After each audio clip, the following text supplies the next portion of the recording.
of our evaluators are very experienced and professional folks. So I'm not surprised, and often working in the same fields.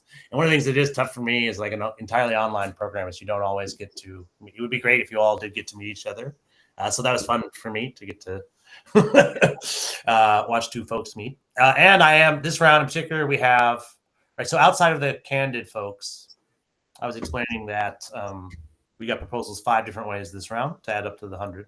44 came from the candid sponsored thing, which I'm excited about. And Canada's going to help us after the review with like some thought, like, so like if they have a lot of other services that we just don't have. And I think they're going to also offer Foundation Directory for free to everybody who got reviewed this round, which is a very common need for our folks. They need, obviously research, that sort of thing. I work with the Maine Association of Nonprofits to make proposals from groups in Maine for free. I wish more of them took advantage of it. We are a small state, but there's 1,000 plus nonprofits here. And we'll be reviewing four of them this round. They're pretty cool. This Life Flight Foundation, which is helicopter emergency room, which is very important in our state. We don't really have hospitals. What else? We have the Olympia Snow Leadership Institute, which is fun. Actually, we bring it back to, so Olympia Snow is from before Susan. I think they overlapped for a while. But anyway, when she retired from the Senate, she started a nonprofit that is like leadership training for women. And it's been, I remember it got started when I was in high school. And it's been a big deal in our state. And we have a grant proposal from them. We also have the Eastern Agency on Aging and some sort of laptop after school program called Gramtastic. Anyone can go to our website and just send us a proposal. We got 31 of those. And those they really run the gamut. They're from all over the place. Several of those are pretty serious health organizations. So large. One of them is one of them is Delta County Hospital in Colorado. I think they applied for, I forget who applied for. Another one's Manhattansville University. We also have Mary's Center in DC, which is a federally qualified health center. These are, budgets between 60 and 150 million annually, and they're applying for HRSA grants, NIH grants, things of that sort, which I personally don't have a lot of. I have more experience with family foundations, individual donors. I know a lot about the process of philanthropy, and we have I'm fortunate to have a lot of evaluators like you who are very experienced. So when I went through, that's sort of what I had. I am sure I assigned some of those federal applications to you folks, given your backgrounds. And yeah, the email you got with the link, you log in. The proposals I've assigned to you will be, here I will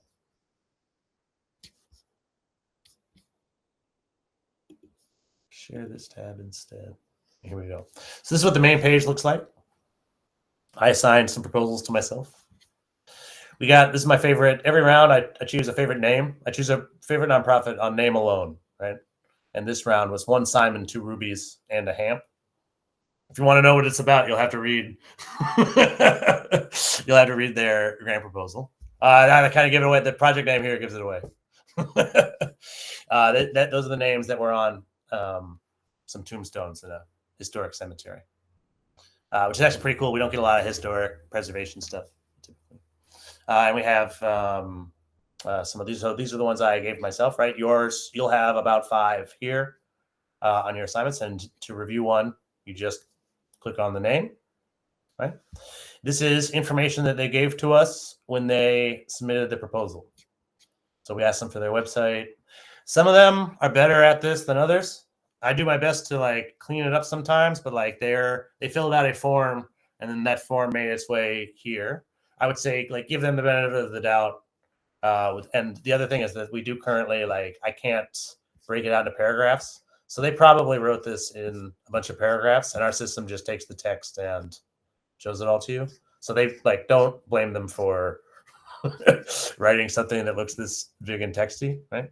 They probably it's copied and pasted from a very nice document. These are very professional folks. And yeah, what types of grants are you doing? We also asked them about like what specifically were you trying to fund? Do you know the funder? And we asked for some background on who wrote it, right? With the international programs, we ask like, is English their first language? How much experience generally do you have writing grants? So you can make if it's a beginner, you can probably tone down your comments. You can maybe be a little bit more specific. With you two ladies, I probably gave you proposals from like highly professional teams of people with decades of experience. So you should feel free to not pull any punches on those. We also ask if they got feedback from anybody else. This is the most common answer to that question by far. It sort of helps me remind me like how important this program is. They come to us because no one wants to fully read their proposal and tell them what they think. So we are providing a very important service to them. And then there's another thing here. Right here, click there. It'll go to the proposal, right? And you'll be able to read that. Then to do your evaluation, we have these prompts. There are a lot of prompts. And if you want to respond to all of the prompts, that's great. I think you probably don't need to. What you should do is, as you're reading the proposal, keep your feedback in mind and respond to the prompts that really speak to you. If you're reading pretty much you should pretty much always have overall impressions, right? This is a really interesting comment that we added a couple rounds ago. And what it is, do you have any comments or suggestions that are more for the funder than for the proposal author? Sometimes we can give this comment to the funder as well. And if we can, we will. I don't know anyone at TD Bank, so in this case, probably not.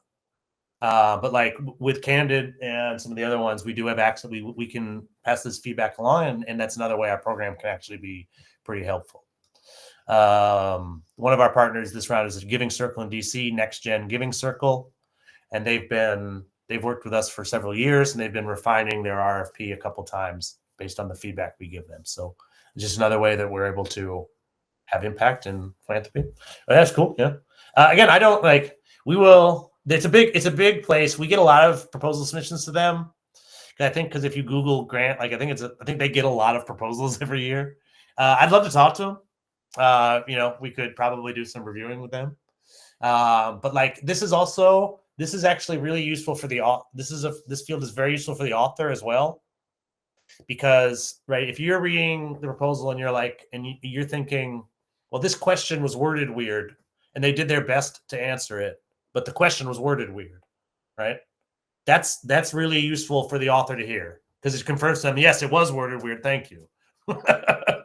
Right? It's not all me, and and before we had this prompt, we found that folks were sort of saying this anyway. They would write out if you know the funder, here's some feedback for them, right? So we've given them this prompt here, and then it goes on. I'll try not to go into too much detail about each prompt. But basically, there's an application section that's mostly just sort of is it complete and correct? Are there typos? Right? Did they answer the things? Were they a good fit for this thing? This is a new section that we just added this summer.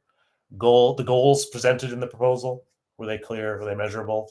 This is another one where reviewers were commenting on goals often in other sections. So we've given them this prompt section to fill out. The idea presented in the proposal, is it a good idea? Is it clearly stated? Does it seem new? Does it need to be new? The strength of the organization is well described. Can they handle this? Right? Budget area. Did the narrative make sense? Did the budget make sense to you? Does this seem sustainable? Will it be around a year from now? Does it need to be those sorts of other type of considerations? The collaboration and partnership network strength. And then what do you think this group should do next? Our effort here was to try to be comprehensive, right? So if there's a potential comment for you to make, one of these prompts should be appropriate. If you want to just leave them blank, you can leave them blank and it won't get included. Only the ones that you fill out will get included. I've learned over the years that some of you are completionists. You really like completing the form. So if you want to get 100% done, right? You can hit skip on certain questions. If you accidentally hit skip, you can unskip it, right? You can also, I think this is new. This is my first time testing this. But yeah, if you just write NA, it'll do it automatically. That's pretty cool. Sorry, it's a new feature that was my first time seeing it. I used to have to remove the NAs manually at the end of each round, and now they will be automatically removed. It's I've saved myself like a day. It's like a day of work every 6 months, pretty much, where I just delete NAs. And like also C above or C below or anything like that. Please try to avoid writing those sorts of like meta comments, because our system will take your response to these prompts and put them into a neat review, what's called a review, and then it will include all of the reviews in one document, right? You'll be reviewer one, it'll have your name and something about your background and your response to the prompts. And our average last round was 13 reviewers per report. So they're pretty lengthy, like 70 to 80 pages of reviewing, quite comprehensive. I would say don't worry about being basic, because one of the things that's very helpful in the reports is like if 9 of the 12 reviewers all noted the same thing, then that's very useful. Even if it is a very basic thing, like that becomes very useful. Oftentimes the folks that are submitting the proposal to us, one of the things they need to do is convince their boss of something. And our reports can be very helpful for them to do that. So that's another thing to keep in. I've been starting to tell people, like, keep that in mind. Like, what does this person need to convince their boss of? And right, and how could you be helpful with your review? Because then they can say, look, this person has all kinds of experience getting these grants, and they agree with what I was saying in the meeting last week. And 8 other people said it independently, right? So any questions about the process there? That's pretty much it. I love this format. It's really accessible and very well laid out. I don't know who built it, but it's great. Really? Not just a pretty face. All right. Congratulations. I've got quite a bit of help, but the fundamental design of it is mine. And we did just update our question set over the summer, and we were pretty thorough about that. We did a couple sessions with evaluators. We had a survey. We took comments, like put all the comments together that I've gotten over the years over how things are worded. In particular, and we'll see how this goes in the new set, the sustainability question. We had just sort of had a broad sustainability. It was like comment on the sustainability of the proposal. People had a really hard time with that. Yeah. Well, some things aren't like if it's considered a pilot or Well, it's a triggering word, sustainability. Yeah. Or people think it only applies to fundraising. Sustainability is programmatic as well, right? So there's multiple layers of what sustainability means. I find I like these questions. They're not esoteric. They're very practical, which I think is what people actually need, is not like the philosophy of why we wouldn't want to fund your proposal, but like the brass tacks. Yeah. So thanks, Dave. We have organizational values here at Unfunded List. And our top 2 are helpful and candid. And I do like to evaluate, as you're writing your comments, they should be helpful and candid. I think there are a lot of these folks here, a lot of very nice complimentary things. Oh, it's wonderful. You're doing God's work. That's great. That's beautiful. Right. And that's just nice to hear. I hear that sort of thing too. People are impressed. When I was at CGI and I spoke. No one knows what I do around here in Maine, but they know I went to like UN week, right? But the praise is nice, but it doesn't like improve your grant proposals or anything, and that's not really what they came to us for. They came to us very specifically for like criticism. I think being mean is a bad strategy. So I would say like kindness would be the like third value I'd put in there after helpful and candid. And that's also a practical thing. So after they get the reports, we do what's called a report discussion with them, where they meet with me or with Margaret or with somebody else. We are part of the Candid partnership is that some of the folks over there will do the discussions with us. It's very time consuming. I can't talk to 100 nonprofits really. I couldn't read all 100 reports and get ready for all those meetings. That's what would take too long. But in those discussions, it's the comments that are like from kinder, like we have several evaluators who can't help but be harsh Mostly the older male evaluators, to be candid about it. It's a style. Yeah, no, and I'm there in the report session. I'm just sort of like, that's how he is. He's from a generation where I think that's how they talk to each other at work. Mhm. He Yeah. doesn't like, that's how, I mean, he wouldn't talk to you at all if he didn't want to help you. Like, I have to say things like that about them. But I find myself having to explain those sorts of things.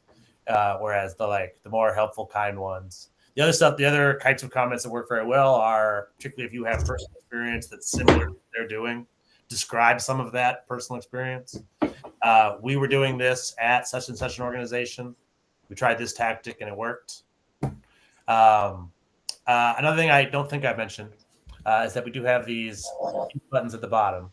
So if you want to go beyond your review, right, we have 3 more things you can do during the review. One is you can offer to introduce them to somebody.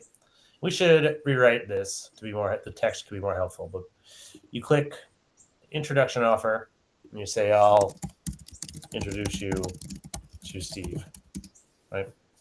They probably won't take you up on that because they don't know who Steve is or what he can do. But if you're more specific, if you say like the name of somebody at such and such foundation, because I think they might fund this program or whatever, we will then during the report discussion try to facilitate those in those introduction offers. I generally I'm very cautious about that sort of thing. I'm not a matchmaking service and potentially my own reputation, but if they get a double opt-in from the evaluator and the author, I will connect you over email, and some very good stuff has come from some of those connections. If you want to talk to them directly, just take direct conversation and say, and it would be good to write what you talk to them about. We get a lot of people who say like, I'd love to chat about this, right? They probably won't follow up on that. But if it's like, you know, I can improve the sustainability section, right? Try to type it better. We do a spell check. It'll like fix in the end. You don't have to worry about that too much. And then if there's just something you want them to read, like a book or an article or a resource suggestion, put the link there. And those get included in the reports at the end as well. The feedback is due by November 20th. So nearly a full month. And we'll probably do another Q&A at some point. I keep saying that I keep doing them as long as people keep showing up. But I'll probably do one in the last week for folks. Unfortunately, a lot of the evaluators do wait until the end of the round, which I understand. Because I am trying to get full coverage on all the reports, it makes things, it would be greater if we could get this stuff in early. There are a decent number of evaluators who do go early. We can check the little report page now and see how much activity there has been. So there are 123 evaluations completed. Let's see who's reviewing. My mom. Way to go, Mom. Let's see. That's great. We're on like Denmark time or something weird. So this is probably this morning. Bonnie got one done. Oh yeah. So you reviewed Jordan Porco Foundation? Yep. So they returned to us. I did. So this is their second proposal they sent to us.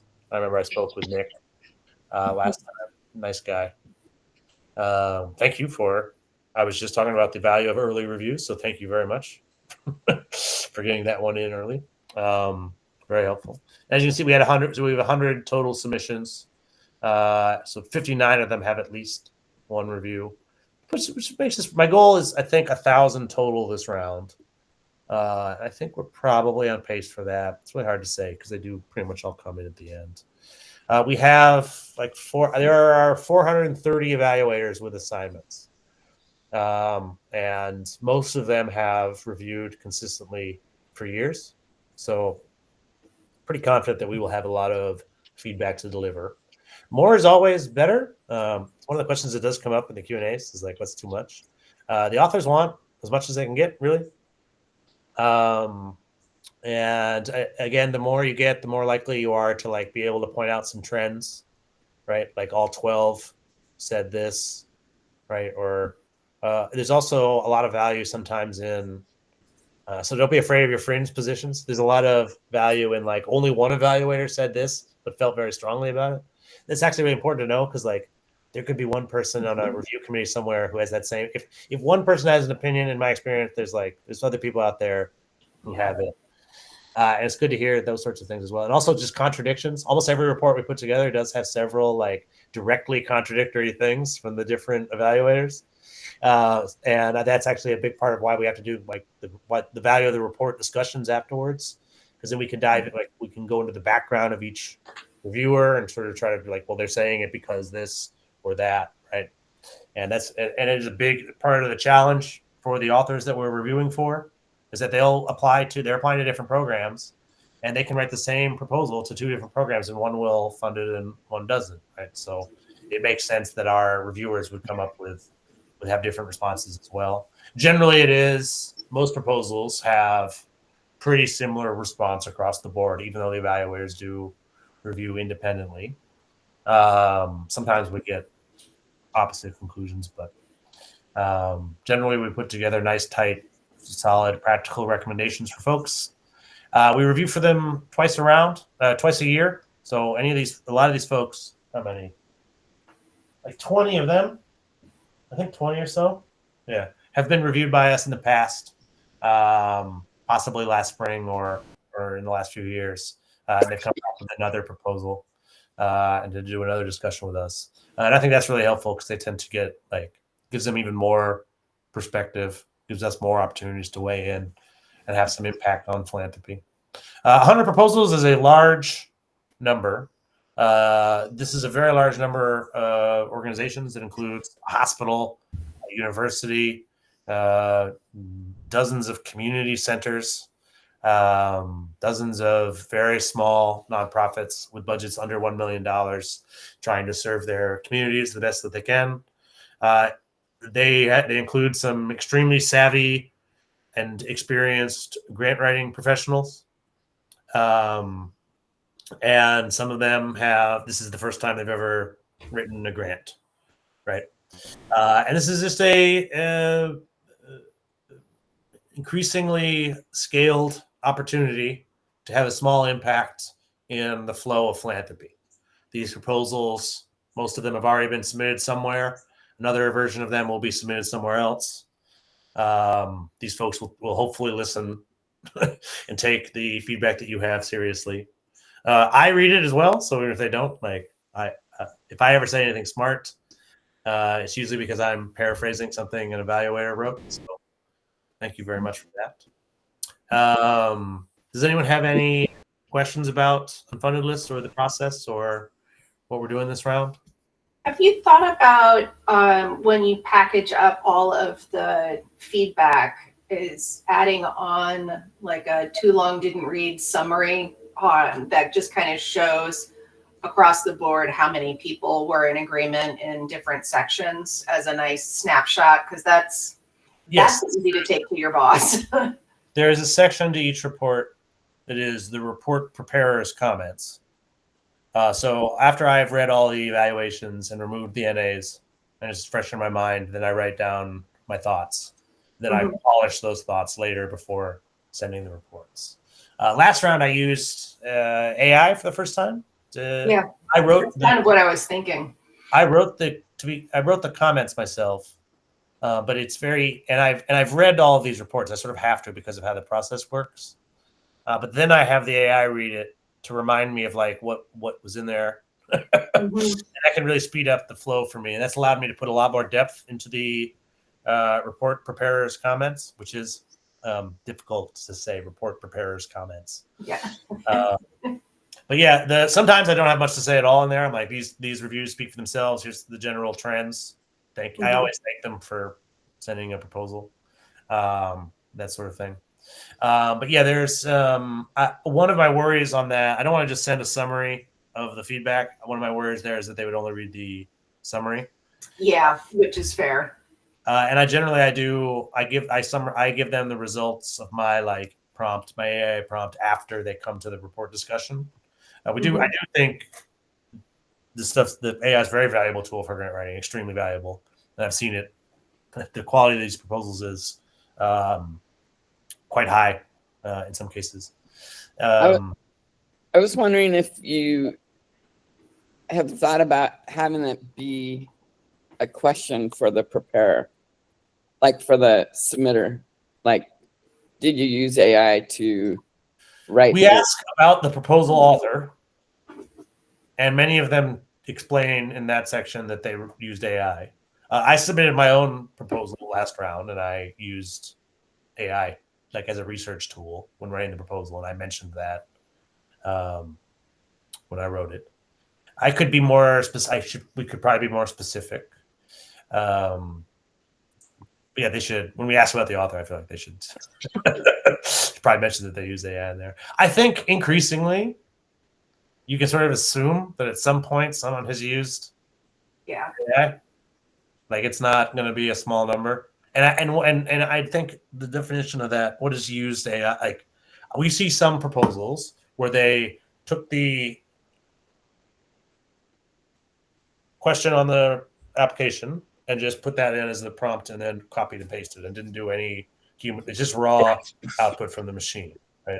And really not much thought. They weren't even putting thought. Like here's our website, here's our documents, here's our language. They weren't like feeding anything in either. Like and those are bad and obvious, kind of. Yeah. Those people are less likely to like thoughtfully answer the questions we ask as well. We get some stuff that's like I'll give you some examples this round. We had two people who submitted proposals to us.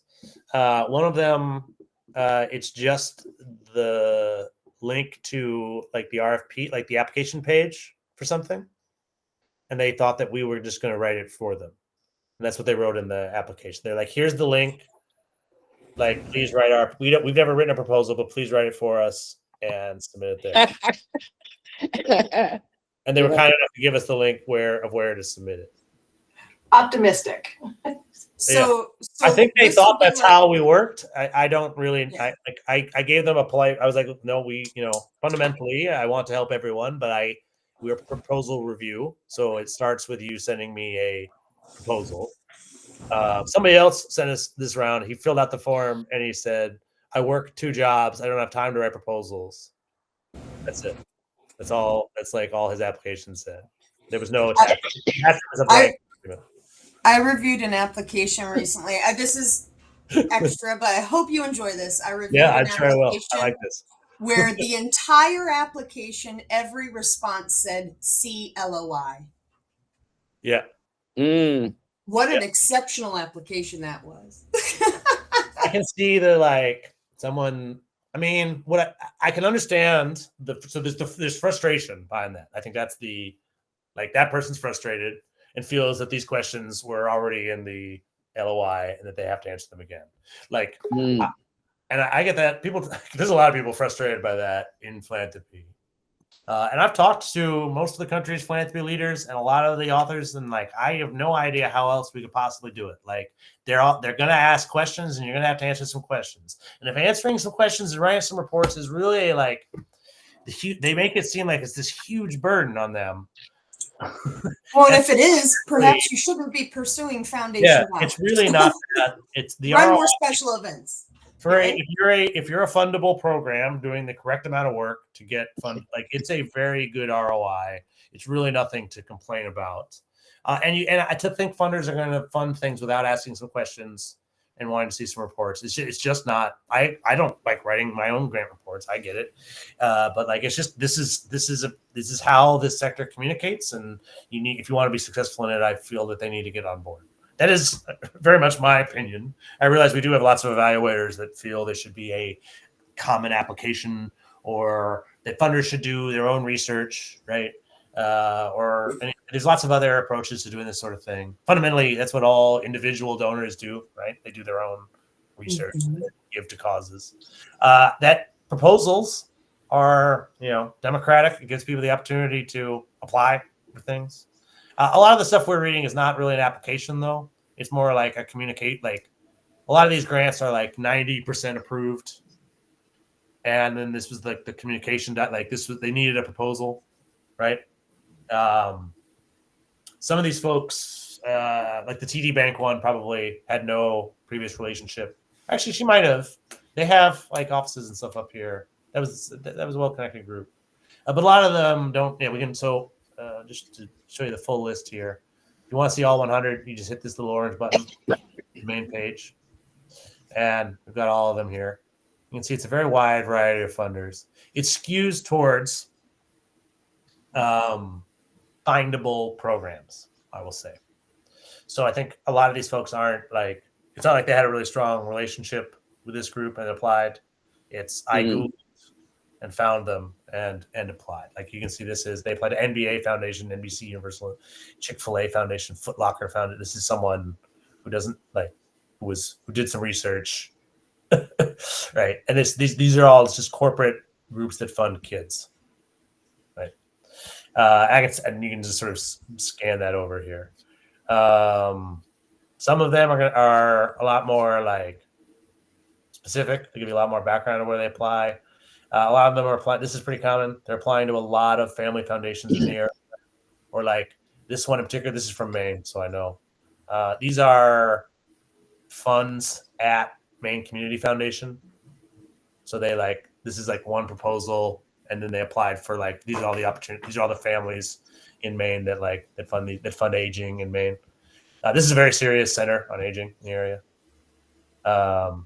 which is cool to have. We get a lot of evaluators join, and that's, the elderly are a big issue. They write, like when we ask, what do you want to review? That's something they write. I don't always have proposals on that. This one's this is like, I think not even a real organization yet. And they are just still trying to develop things, right? But for the almost all of them, these are real groups, right? This is Florida's Sickle Cell Center, and they applied to an NIH grant. This is very serious work. Some of these other ones are more new, like serious. I don't mean to imply a lack of seriousness, but they're less accomplished. Some of these groups are fully going operations that have, most of them, I would say most, I don't know. I gotta go in and do some research on figure this out. But my guess is that most of them have recently lost significant funding from the federal government. I know, and you'll see in their application that many of them say that specifically. Some of them list, they're applying to things that no longer exist. This is it's always kind of chaotic in grants for everybody. It's not a like, it can be a stressful field. This is a particularly stressful time for these folks. We've got 100 of them. Really cool. If you get your reviews done early and you want more, don't hesitate to let me know. I'm happy to assign some more to you. And I've got a few more minutes here. Happy to entertain any other questions or thoughts or commentary. So are most of your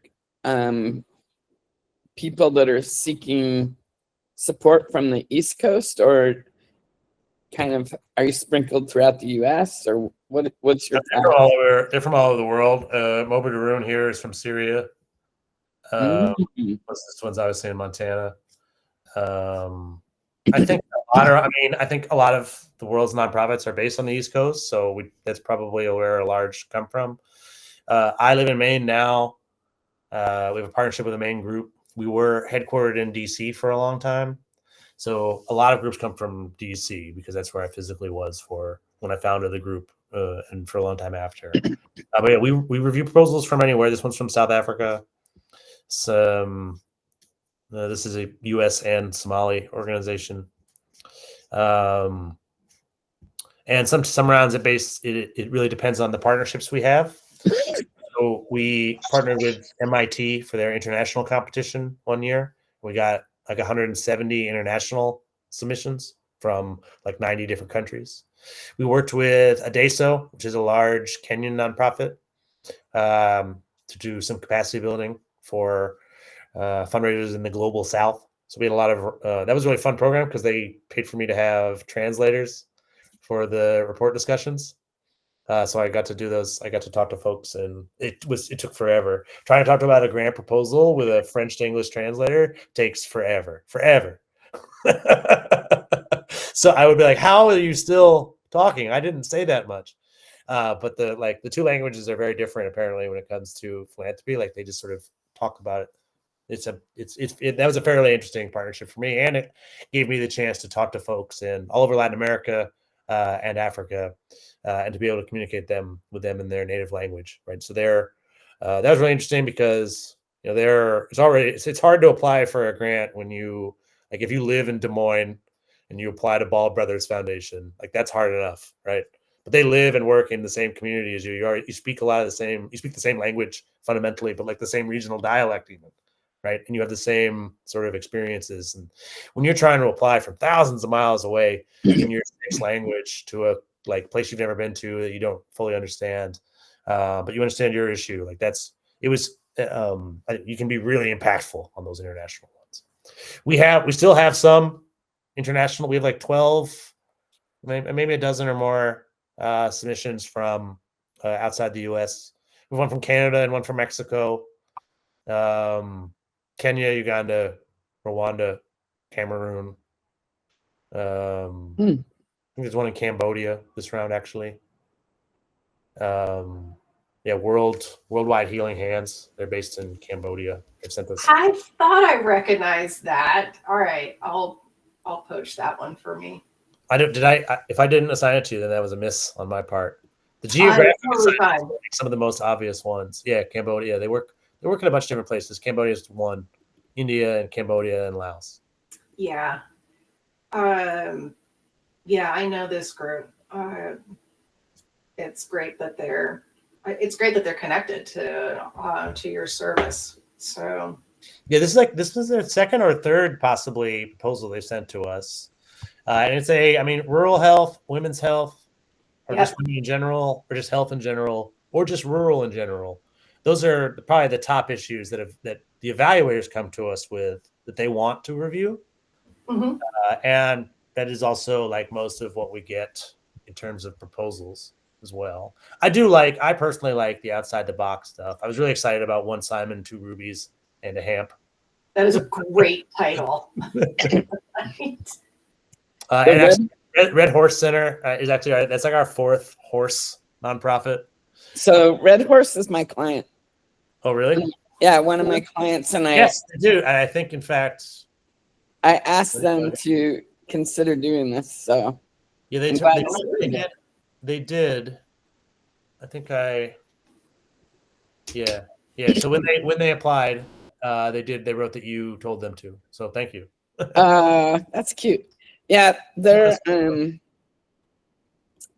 just amazing human beings. That's it looks neat. It's like a lot of the stuff we read, intersectional. Like, right? I think people would be interested to read a proposal from a horse center, right? But we also have people who come and want to read, right, stuff for LGBT folks, right? So, and there's probably at least one evaluator who wrote both. Like, they want to read horse LGBT proposals, and I was fine. Awesome. I finally had the perfect fit. We had an evaluator who joined, and she wanted to read diamond proposals. And I reached out to Claire. I was like, "Do you mean like high quality?" No, she's like, "No, diamonds, like the gemstones." And I'm still not sure what she means. If they work in diamonds, they don't need a grant. Yeah, I didn't pry further. I needless to say, we have yet to receive a diamond. I guess did she mean conflict diamonds? I'm guessing conflict in geology. But she didn't say. I think she would have said conflict. Anyway, it was years ago, and I regret not clarifying. It's too much time has gone by now.